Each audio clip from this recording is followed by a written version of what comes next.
بسم الله الرحمن الرحيم أعوذ بالله من الشيطان الرجيم بسم الله الرحمن الرحيم ما ننسخ من آية أو ننسها نأت بخير منها أو مثلها ألم تعلم أن الله على كل شيء قدير ألم تعلم أن الله له ملك السماوات والأرض وما لكم من دون الله من ولي ولا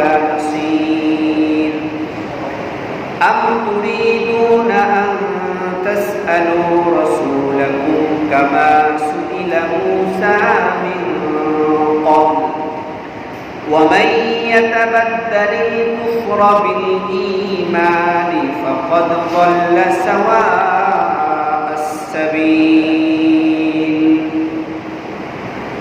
وقال تعالى في شان حبيبه إن الله وملائكته يصلون على النبي يا أيها الذين آمنوا صلوا عليه وسلموا تسليما اللهم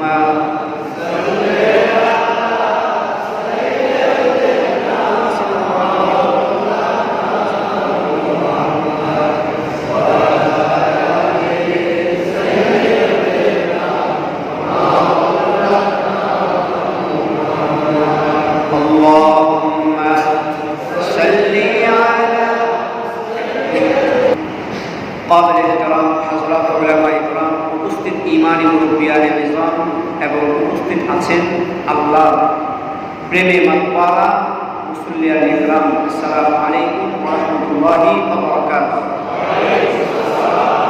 মহান রব্বুল আলামিনের দরবারে লাখো কোটি শুকরিয়া আদায় করি যিনি আমাদেরকে দয়া করে মায়া করে মহব্বত করে ভালোবেসে কোরআনের প্রেম কোরআনের আজমত কোরআনের মহব্বত কোরআনের মহত্ব অন্তরে ধারণ করে আল্লাহর পরে অল্প সময়ের জন্য কোরআনের আলোচনা শুনবার জন্য করতে পেরেছি এই জন্য মহান মালিকের দরবারে আসুন আওয়াজ করে শুকরিয়া আদায় করে বলি আলহামদুলিল্লাহ।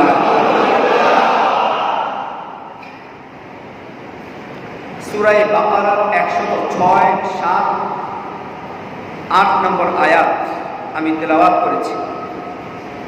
আল্লাহ রাব্বুল আলামিন যদি তৌফিক দেন আপনারা যদি ধৈর্য সহকারে শুনেন অল্প সময়ের মধ্যে একটা বিষয় আলোচনা করবার চেষ্টা করব। ওয়া মা তাওফীকি ইল্লা বিল্লাহ।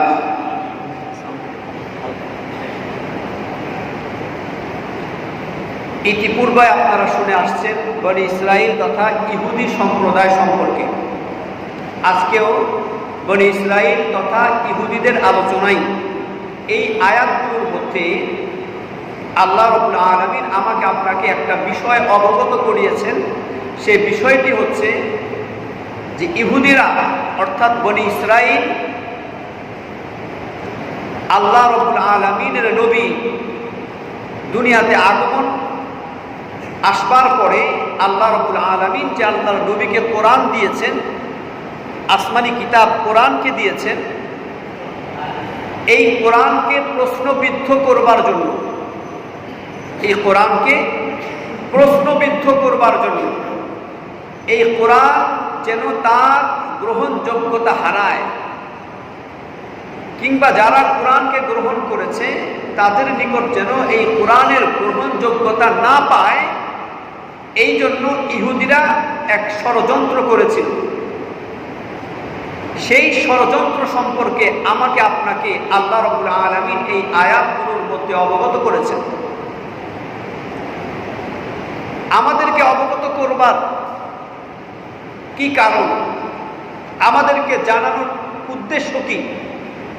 উদ্দেশ্য হলো এটা, যদি আমাদের সময়ে কোনো ইহুদি খ্রিস্টান কিংবা নাস্তিক বা মুরতাদরা যদি এমন কোনো আচরণ করে, এমন কোনো পদক্ষেপ নেয়, তখন আমাদের কি করণীয় হবে এই সম্পর্কে জানবার জন্য আল্লাহ রাব্বুল আলামিন ওই জমানার ইহুদিদের, খ্রিস্টানদের, বনি ইসরাইলের চক্রান্তের কথা আল্লাহ রাব্বুল আলামিন আমাদেরকে জানিয়েছেন।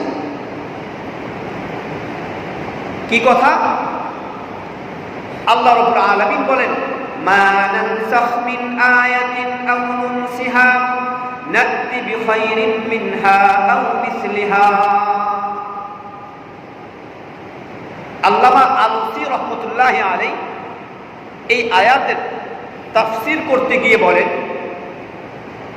আল্লাহর নবী সাল্লাল্লাহু আলাইহি ওয়াসাল্লাম যখন কোরআনের কথা বলতেন, কোরআন যখন নাজিল হলো, কোরআনের দাওয়াত যখন আল্লাহর নবী সাল্লাল্লাহু আলাইহি ওয়াসাল্লাম দিচ্ছিলেন, তখন কিছু ইহুদি বনি ইসরাইলের মধ্য থেকে কেউ কেউ আল্লাহর নবীর দরবারে এসে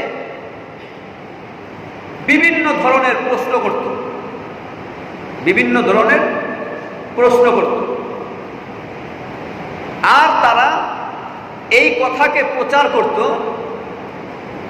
যে আল্লাহ রাব্বুল আলামিন যদি, এই কোরআন যদি সত্য হতো, আর এই কোরআন যদি আল্লাহর বাণী হতো, এই কোরআন যদি আল্লাহর কালাম হতো, এই কোরআন যদি আল্লাহর কথা হতো, তাহলে এক একবার এক এক কথা কেন বলেন? কোরআন বা কোরআনের মাধ্যমে আল্লাহ তাআলা এক একবার এক এক কথা কেন বলেন? এখন আপনাদের মনে প্রশ্ন, এটা আবার কেমন? এক এক সময় এক এক কথা, এটা আবার কি?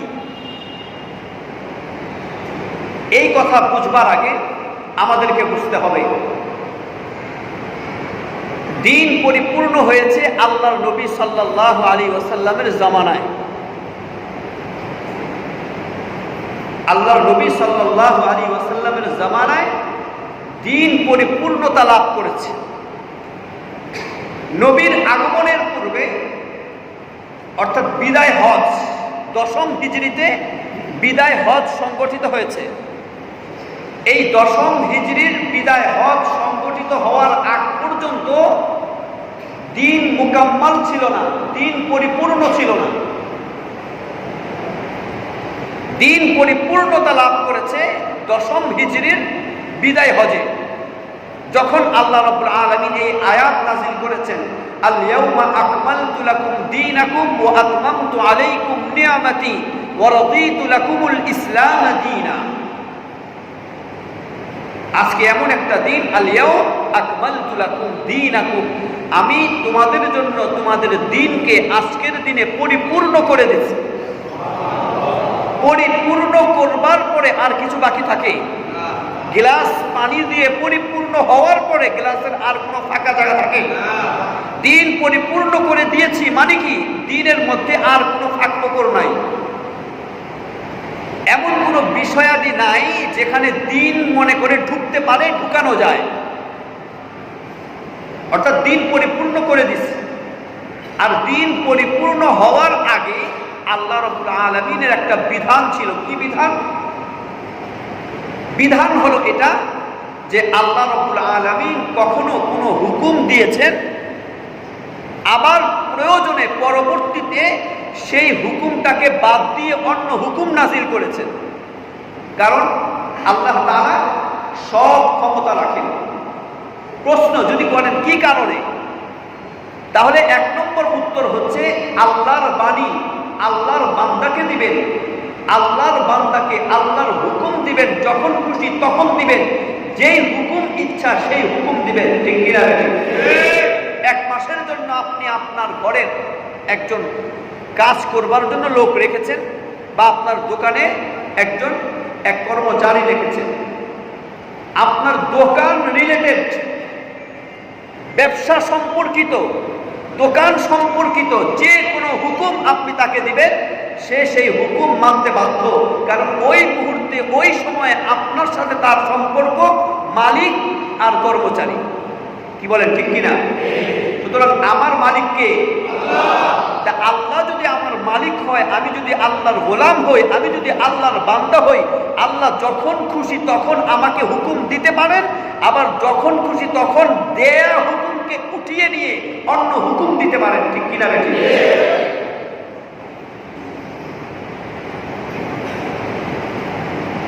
কিন্তু বনি ইসরাইল তথা ইহুদিরা কোরআনকে প্রশ্নবিদ্ধ করবার জন্য, কোরআনের গ্রহণযোগ্যতা যেন কোরআন হারিয়ে ফেলে, এই এক ষড়যন্ত্র অন্তরে নিয়ে তারা এই বিষয়টা, এই প্রশ্নটা রটাচ্ছে। কি প্রশ্ন? যে কোরআন যদি সত্য হয়, কোরআন যদি আল্লাহর কালাম হয়, তাহলে আল্লাহ কেন এক একবার এক এক হুকুম দেন? সব হুকুমে যদি আল্লাহর হয় আর সব হুকুমে যদি সঠিক হয়, তাহলে একটা হুকুম দিয়ে সেই হুকুমটা আবার উঠিয়ে নিল, বাদ দিয়ে দিল, আবার আরেকটা হুকুম আনলো, এর কারণটা কি? এই প্রশ্ন তারা আরোপিত করছে। উদ্দেশ্য কি? উদ্দেশ্য খারাপ। উদ্দেশ্য হলো এই কোরআনকে মানুষের নিকট প্রশ্নবিদ্ধ করা, যাতে মানুষ এটা ভেবে নেয় আসলে তো তাই। তাহলে আল্লাহ প্রথম যে হুকুমটা দিয়েছেন সেই হুকুমটা মনে হয় ভুল ছিল, নাউজুবিল্লাহ বলেন। আর এখন যে হুকুমটা দিয়েছেন সেই হুকুমটা মনে হয় সঠিক, কিংবা আগের হুকুমটা সঠিক ছিল, এখনকার হুকুমটা ভুল। যদি দুটোটাই সঠিক হবে, দুইবার হুকুম দেওয়ার উদ্দেশ্য কি? এই প্রশ্ন যাতে কোরআন প্রশ্নবিদ্ধ হয়, কোরআন যাতে তার গ্রহণযোগ্যতা হারিয়ে ফেলে, এই জন্য ওই সময়ের ইহুদিরা কোরআনকে নিয়ে এই প্রশ্ন করেছে।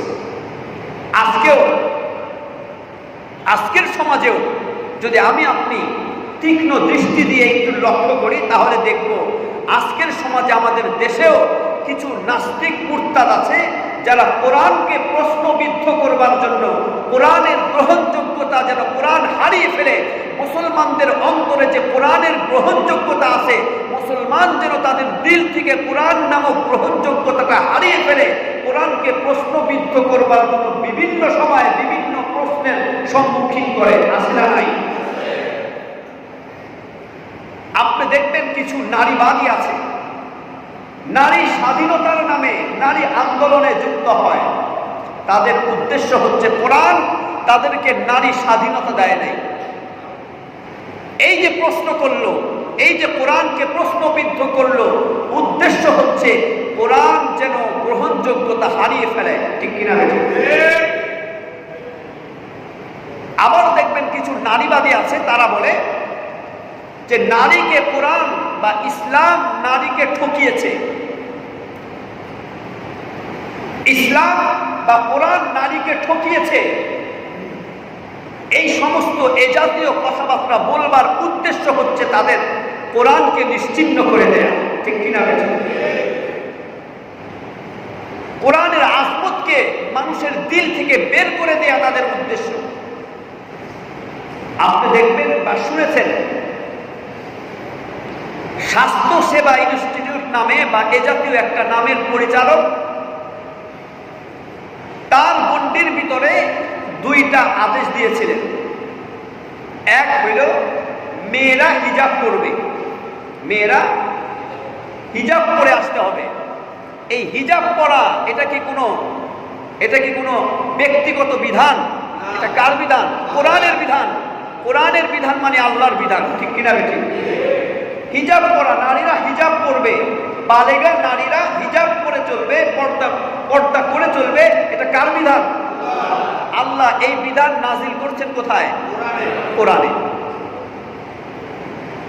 কোরআনের বিধানটা ওই ভদ্রলোক কোরআনের বিধানটাকে এলান করেছে যে নারীরা হিজাব করবে, নারীরা পর্দা করবে, আর পুরুষরা টাকুর উপরে কাপড় পরবে। হাদিসে পাকের মধ্যে এসেছে মা আসফালা মিনাল কাবাইনি মিনাল ইদারি ফিন্নার, টাকুর নিচে যদি কেউ কাপড় পরে বলে সেটা জাহান্নামের নিম্ন, সবচেয়ে নিম্ন স্তরে গিয়ে ওই জাহান্নামে গিয়ে পড়বে। বলে এই বিধানটা কার বিধান? আল্লাহর নবীর বিধান। টাকুর উপরে কাপড় পরিধান করা আল্লাহর নবীর বিধান। অথচ এই বিধানটা যে আদেশ দিল, নির্দেশ দিল, অন্য এক ব্যক্তি এসে, মুসলমান নামধারী এক ব্যক্তি এসে তাকে জঙ্গিবাদ আর তালেবান বলে ট্যাগ লাগিয়ে দিল। এই তালেবান আর জঙ্গি বলে ট্যাগ লাগানোর উদ্দেশ্য হচ্ছে কোরআনকে প্রশ্নবিদ্ধ করা, কোরআনের গ্রহণযোগ্যতা যেন মুসলমানদের দিল থেকে বেরিয়ে যায়, এই ষড়যন্ত্র করা। ঠিক কিনা? মানে যারা বর্তমান সময়ে কোরআনকে প্রশ্নবিদ্ধ করতে চায়, ইসলামকে প্রশ্নবিদ্ধ করতে চায়, কোরআনের গ্রহণযোগ্যতা হারিয়ে ফেলে এই ষড়যন্ত্রে লিপ্ত হয়, তারাও ওই মক্কি জমানার অর্থাৎ আল্লাহর নবীর জমানার ইহুদিদের মতো ইহুদিদের দালাল। ঠিক কিনা? আল্লাহ রাব্বুল আলামিন এই সমস্ত ষড়যন্ত্র বর্তমান সময়ের নাস্তিক মুরতাদ ইহুদি খ্রিস্টানদের বর্তমান সময়ের ষড়যন্ত্র বুঝে আমাদেরকে কাজ করতে হবে, এই সম্পর্কে আল্লাহ রাব্বুল আলামিন বলেন, মা নানসাখ মিন আয়াতিন আও নুনসিহা নাতি বিখাইরিন মিনহা আও মিসলিহা। আমি আল্লাহ রাব্বুল আলামিন একটা আয়াতকে রহিত করি, একটা আয়াতকে বাদ দেই, একটা আয়াতের হুকুমকে বাদ দেই, আও নুনসিহা কিংবা কোনো হুকুমকে কিংবা কোনো আয়াতকে ভুলিয়ে দেই। কি কারণে? আল্লাহ রাব্বুল আলামিন বলেন বিখাইরিন মিনহা আও মিসলিহা, অন্য আরেকটি ভালো আয়াত তার চেয়ে উত্তম, সেটা উত্তম, তার চেয়ে উত্তম একটা আয়াত নাজিল করি। সাথে সাথে একটা আয়াত রহিত করলে, একটা হুকুম বাদ দিলে সাথে সাথে তার চেয়ে ভালো কিংবা তারই মতো অন্য একটা আয়াত, অন্য একটা হুকুম আমি আল্লাহ নাজিল করি, যেটা তোমাদের জন্য কল্যাণ, যেটা তোমাদের জন্য কল্যাণ। আপনি দেখবেন ডাক্তারের কাছে গিয়েছেন, ডাক্তার প্রেসক্রিপশন দিয়েছে, এই ওষুধ খাবেন, এই ওষুধ খাবেন, এই ওষুধ খাবেন। ডাক্তারের এই প্রেসক্রিপশনটাকে কি আপনি ভুল মনে করেন? ভুল মনে করেন? আপনি তো তার যে লকব, তার যা যা আছে, MBBS কিনা, সে কোত্থেকে কোথায় পড়ছে, তার সার্টিফিকেট ঠিক আছে কিনা, এই সব যাচাই বাছাই করে আপনি একটা ডাক্তারের কাছে, ভালো বড় একটা ডাক্তার, যেই রোগ হয়েছে সেই রোগের যে বিশেষজ্ঞ ডাক্তারের কাছে আপনি গিয়েছেন, যাওয়ার পরে সে একটা প্রেসক্রিপশন দিয়েছে, এই ওষুধ খাবেন, এই ওষুধ খাবেন, এই ওষুধ খাবেন, ওষুধ খাচ্ছেন, কিন্তু আশার মতো ফল পাচ্ছেন না, বা যে কোনো কারণে ডাক্তারকে বলছেন, ডাক্তার সাহেব এই অবস্থা এখন। ওই ডাক্তার সাহেব যে প্রেসক্রিপশনটা লিখছেন, সেই প্রেসক্রিপশনটা অনেক সময় আবার তিনি নিজেই পরিবর্তন করে দেন কিনা? কি বলেন? তিনি নিজেই পরিবর্তন করে দেন কিনা? এর মানে কি তিনি এটা বুঝাইছেন বা আপনি কি এটা বুঝলেন যে আগে যে ডাক্তার প্রেসক্রিপশন দিয়েছে, ওষুধ লিখেছিলেন, সেটা ভুল ছিল, এখন যেটা দিচ্ছে সেটা ঠিক আছে? আপনার মনে কি এই প্রশ্ন আসে? এই প্রশ্ন আসে না, এই প্রশ্ন আসে না, কারণ তিনি এখন আপনার জন্য কি কোনটা ভালো, এখন আপনার জন্য কোনটা ভালো সেটা দিয়েছেন, আর তখন আপনাকে যেটা দিয়েছেন ওই সময় আপনার জন্য এটা ভালো মনে করেছিলেন, এই জন্য উনি এইটা দিয়েছিলেন। ঠিক কিনা? ঠিক। আগেরটাও সঠিক ছিল, এখনটাও সঠিক। ডাক্তার আপনার ভালো বুঝে, ডাক্তার আপনার ভালাইয়ের কারণে, আপনার কল্যাণ বুঝে ওষুধ পরিবর্তন করে দিয়েছেন। ঠিক কিনা? তো দ্রুপ আল্লাহ রাব্বুল আলামিন একটা হুকুম দিয়েছেন, পরবর্তীতে আমার আপনার ভালোর জন্য আল্লাহ রাব্বুল আলামিন আগের দেয়া হুকুমটাকে বাদ দিয়ে অন্য আরেকটা হুকুম দিয়েছেন। অন্য আরেকটা যে হুকুম দিলেন, এখানে কোনো প্রশ্ন করার কোনো সম্ভাবনা নাই যে আগেরটা ভুল ছিল, এখনটা শুদ্ধ, আগেরটাও সঠিক, এখনেরটাও সঠিক। তাহলে পরিবর্তন কেন করলেন? সময়ের পরিবর্তন হওয়ার কারণে আল্লাহ রাব্বুল আলামিন আয়াত হুকুমও পরিবর্তন করে দিলেন। যেভাবে ডাক্তার আগে যেটা দিয়েছিলেন সেটাও সঠিক ছিল, এখন যেটা দিয়েছেন এটাও সঠিক। ঠিক কি না? ঠিক। ডাক্তারেরটা যেভাবে আমি ভুল মনে করি না, ডাক্তার এখন আমাকে ভুল দেন নাই, আগেও আমাকে ভুল দেন নাই, কারণ আগে আমার শরীরের অবস্থা ভিন্ন রকম ছিল। কি বলেন? ডাক্তার অনেক সময় বলে না যে এই রোগের জন্য তো আমরা এই ইনজেকশনটা দেই বা এই ট্যাবলেটটা দেই, এই ডোজটা দেই। আসলে এখন যদি আপনাকে এই ডোজটা দেই, এই ইনজেকশনটা দেই, তাহলে আপনার শরীর কুলাবে না। আপনার শরীরে শ্যুট করবে না, আপনি আগে একটু ঠিক হন, আপনার ডায়াবেটিসটা কন্ট্রোলে আসুক, এরপরে অপারেশন, এরকম বলে না? কি বলে না? তাহলে এই যে ডায়াবেটিসটাকে আগে কন্ট্রোলে আনে, আগে আপনাকে একটু সবল করে অপারেশন করবার জন্য একটা যে ধাক্কা লাগবে আপনার শরীরে, এই ধাক্কাটাকে কন্ট্রোল করবার জন্য একটা শক্তির প্রয়োজন। এই শক্তিটা এখন নাই। যে ওষুধটা আমি দিলাম, আসলে এই ওষুধটা এখন দেওয়ার জন্য না, এই ওষুধটা দিছে আপনাকে শক্তি আনয়নের জন্য। যখন আপনি সবল হয়ে যাবেন তখন আপনাকে আসল ডোজ দিবে। কি বলেন, আছে কিনা এমন? ছোট বাচ্চা জন্মগ্রহণ করেছে, উদাহরণ দেওয়ার উদ্দেশ্য হলো, এক্সাম্পল, মিসাল দেওয়ার উদ্দেশ্য হলো যাতে আমি সঠিকভাবে বুঝি। আর আল্লাহর নবী সাল্লাল্লাহু আলাইহি ওয়াসাল্লাম যখন কথা বলতেন, তো আল্লাহর নবীর সুন্নত ছিল উদাহরণ দিয়ে দিয়ে কথা বলা, এক্সাম্পল দিয়ে দিয়ে কথা বলা। এটা নবীর কথা বলার সুন্নত, এটা ওয়াজ করার সুন্নত, এটা তাফসীর করার সুন্নত। ছোট বাচ্চা জন্মগ্রহণ করেছে, তাকে প্রথমেই তো আপনি ডানো দেন না, লেকটুজেন 1 দেন, ঠিক কিনা বেঠিক? কি কি কারণে? তার ভালোর জন্য, তার ভালোর জন্য। আপনি যদি বেশি পুষ্টির জন্য প্রথমেই ডানো দেন, হবে? অসুস্থ হয়ে যাবে না? অসুস্থ হয়ে যাবে কিনা? প্রথমে লেকটুজেন 1, তারপরে লেকটুজেন 2, তারপরে এভাবে 3, কি কি আছে না আছে, এভাবে যে শেষ বয়স সবসময় যখন নাকি তার ডানুর প্রয়োজন হয় তখন ডানো দেন, যখন নিডুর প্রয়োজন হয় তখন নিডু দেন, ঠিক কিনা বেঠিক? এই যে আপনি পরিবর্তন করলেন, তাহলে কি প্রথম যে আপনি লেকটুজেন 1 দিলেন ডানো না দিয়ে, ভুল করছেন? ভুল করেন। এইটাই তার জন্য পারফেক্ট সময় ছিল। তদ্রূপ আল্লাহ রাব্বুল আলামিন একটা হুকুম দিয়েছেন, পরবর্তীতে এই হুকুমটার আর প্রয়োজন নাই, এর যে ভালো হুকুমের দরকার আছে, তো আল্লাহ তাআলা এই হুকুমটাকে বাদ দিয়ে অন্য আরেকটা হুকুম ওই জায়গায় নিয়ে আসছেন। তখন ওই বনি ইসরাইল ইহুদিরা কোরআনকে প্রশ্নবিদ্ধ করবার জন্য বলে, ওই যে এক একবার এক এক হুকুম দেয়, তার মানে এই কোরআন সত্য না। কোরআন যদি সত্য হতো তাহলে এক এক সময় এক এক হুকুম নাযিল হইতো না। কোরআন অসত্য, কোরআন মিথ্যা। দেখো এর প্রমাণ হলো এটা, তার আগের হুকুমটা মিথ্যা ছিল বেদায় বাদ দিয়ে দিয়েছে, আর এটা সত্য বেদায় এখন নতুন সত্য এনেছে। নাউযুবিল্লাহ। বিষয়টা কি এমন? বিষয়টা এমন না। বান্দার জন্য যখন যেই হুকুমের প্রয়োজন, তখন সেই হুকুম আল্লাহ তাআলা বাদ দিয়া অন্য হুকুম দান করেছেন, বলে এটার জন্য ক্ষমতাশীল আল্লাহ, ঠিক কিনা বেঠিক? কখন কোনটা আমার ভালো, আপনার শিশু বাচ্চার, শিশু সন্তানের কখন কোন খাদ্যের প্রয়োজন ভালো হবে আপনি ভালো জানেন। কি বলেন, আপনি ভালো জানেন না? আপনি ভালো জানেন, অথচ আপনি তো আপনার সন্তানটাকে সৃষ্টিও করেন নাই। আপনি সৃষ্টি করেছেন?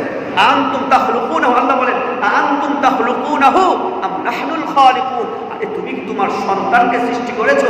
আফরাআইতুম মা তুমনুন, স্বামী স্ত্রী তোমরা উভয় একত্রিত হয়ে তোমরা কি এটা ভাবো? আনতুম তাখলুকুনাহু, তোমরা কি এটা ভাবো যে তোমরা সৃষ্টি করেছো? না না, আম নাহনুল খালিকুন, আমি আল্লাহ সৃষ্টি করেছি, ঠিক কি না? তো আপনি আপনার সন্তানকে সৃষ্টি না করেও আপনি যদি আপনার সন্তানের ভালো মন্দ বুঝেন, তো আমার আল্লাহ আমার হাত বানিয়েছে, আমার আল্লাহ আমার নাক বানিয়েছে, আমার আল্লাহ আমার জবান বানিয়েছে, আমার আল্লাহ আমার 3.5 হাত বডির রক্ত কণিকা গুলাও আমার আল্লাহ বানিয়েছেন, সৃষ্টি করেছেন। আমার ভালো মন্দ আমার আল্লাহই সবচেয়ে বেশি